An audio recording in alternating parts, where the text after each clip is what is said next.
তোমরা সবাই ভালো আছো তো? আশা করছি তোমরা সবাই খুব ভালো আছো। তো আজকে পাস্তার রেসিপিটি শেয়ার করব, চলো দেখে নেওয়া যাক। প্রথমেই দেখো এদিকে আমরা পাস্তাটাকে সেদ্ধ করে নিয়েছি, তারপর কড়াইয়ে তেল দিয়ে আলু আর এদিকে পেঁয়াজটাকে ভালো করে ভেজে নিয়েছি। তার আগে বলতে ভুলে গেলাম, ডিমটাকেও ভুজিয়া করে রেখে দিয়েছিলাম।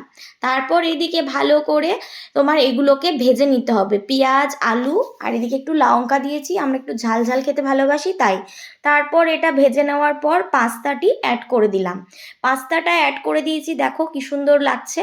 তারপর এর মধ্যে একটু ম্যাগি মশলা দিলে টেস্টটা আরও ভালো লাগে। তারপর এখানে ডিমটা যেটা ভেজে রেখেছিলাম সেই ডিম ভাজাটাও এর মধ্যে দিয়ে দিয়েছি।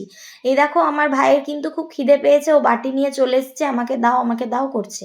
তারপর এদিকে দেখো পাস্তাটা কিন্তু রেডি হয়ে গেছে, খুব সুন্দর হয়েছিল পাস্তা। ভিডিওটা ভালো লাগলে লাইক কমেন্ট অ্যান্ড সাবস্ক্রাইব। দেখা হচ্ছে পরের কোনো ভিডিওতে। ধন্যবাদ।